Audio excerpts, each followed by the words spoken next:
자, 오늘 살펴볼 기업은 한올바이오파마입니다. 사실 2025년 투자자들한테는 좀 아쉬운 이름이었죠.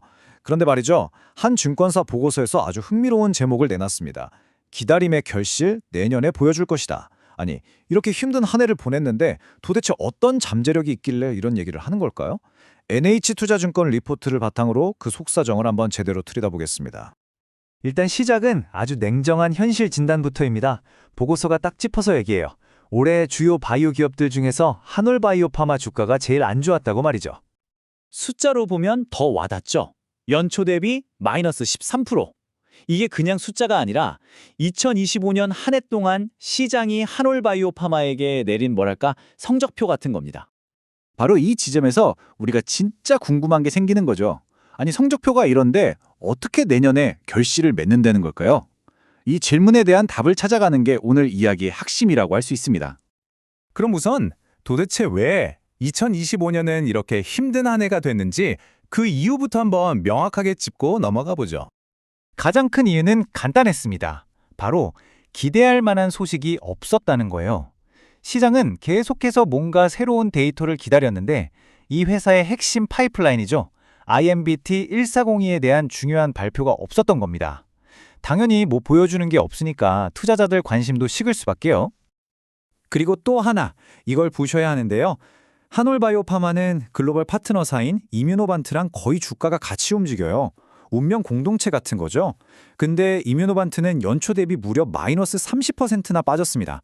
그러니까 파트너사가 흔들리니 한올바이오파마도 영향을 받을 수밖에 없는 그런 구조인 셈입니다.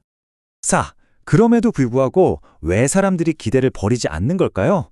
그 근본적인 이유, 바로 이 회사가 가진 핵심 기술, FCRJ 파이프라인에 답이 있습니다. 이름이 좀 어렵죠? FcRn 저해제. 근데 원리는 생각보다 간단해요. 우리 몸에 자가 면역 질환이라는 게 있잖아요. 내 몸의 면역 체계가 오히려 나를 공격하는 병인데 바로 이 FcRn 저해제가 그 병을 일으키는 나쁜 항체들만 쏙쏙 골라서 몸 밖으로 내보내는 아주 스마트한 방식의 치료제라고 보시면 됩니다. 한올바이오파마는 바로 이 분야에서 아주 중요한 무기 두 개를 가지고 있습니다. 첫 번째가 1세대 신약인 바토클리맙, 그리고 두 번째가 바로 모두가 주목하는 차세대 기대주 IMVT 1450입니다. 자, 이제 진짜 주인공 얘기를 해봐야겠죠? IMVADC 1402. 도대체 이 신약이 뭐길래 한올바이오파마의 미래를 바꿀 열쇠라고까지 불리는 걸까요? 그건 이 약의 목표 자체가 남다르기 때문입니다. 그냥 또 하나의 신약이 아니에요. 기존 약들의 단점을 완벽하게 보완해서 이 분야에서 계열 내 최고, 영어로는 베스트 인 클래스라고 하죠. 말 그대로 이 분야 최고의 약이 되겠다는 목표로 만들어졌습니다. 이 표를 보시면 그 차이가 확 느껴지실 겁니다.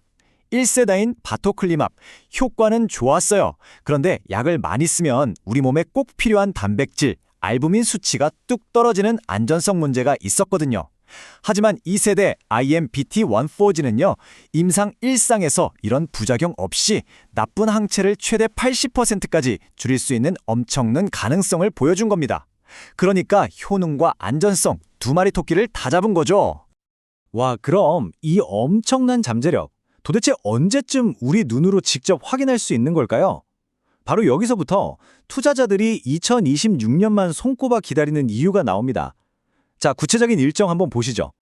자, 그래서 2025년 내내 정말 조용했잖아요. 그 긴 침묵을 깨고 드디어 2026년 하반기부터 뭐랄까 댐이 터지듯이 중요한 데이터 발표가 줄줄이 예정되어 있는 겁니다. 류마티스 관절염부터 시작해서 2028년까지 정말 굵직한 임상 결과들이 계속해서 나올 예정이에요. 바로 이것 때문에 시장이 그토록 오랫동안 기다리면서 내년을 주목하고 있는 거죠. 그리고 IMVT-1402 말고도 기대할 만한 게 더 있습니다. 1세대 신약이었던 바토클리맙도 일본에 기술 수출할 가능성이 있고요.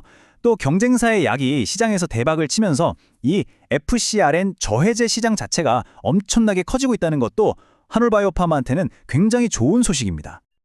자, 이제 흩어져 있던 조각들을 다 모아서 큰 그림을 한번 그려볼 시간입니다.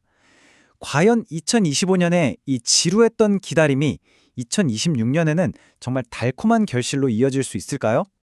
오늘 우리가 살펴본 내용을 한 장으로 딱 요약하면 이렇습니다. 2025년은 보여준 게 없어서 주가가 부진한, 뭐랄까 안개 속에 갇힌 상황이었죠.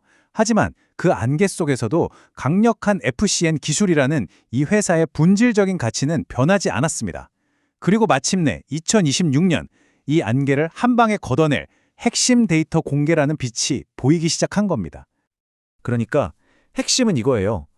2025년이 정말 참고 또 참는 인내의 시간이었다면 2026년은 그동안 쌓아온 잠재력이 진짜인지 아닌지 시장에 제대로 증명하고 평가받는 아주 중요한 전환점이 될 거라는 분석인 거죠.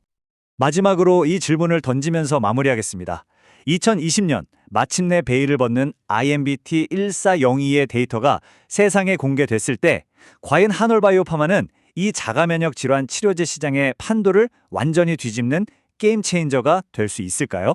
이제 곧 그 결과를 확인할 시간이 다가오고 있습니다.